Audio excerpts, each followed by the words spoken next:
The last city of Amazon rain forest.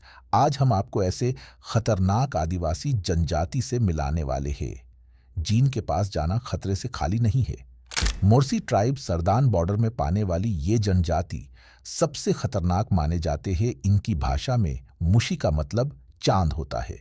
ये बाहर दुनिया से संपर्क रखना पसंद नहीं करते और अगर हम इनके दुनिया में दखल देते हैं तो मौत निश्चित है। ये जनजाति बंदूक या हथियार रखने के शौकीन होते हैं जिससे ये जंगली जानवर को बेच के अपना गुजारा करते हैं। अपने आप को ताकतवर बनाने के लिए ये लोग गाय का खून पीते हैं। ऐसे ही जानकारी के लिए हमें फॉलो करें।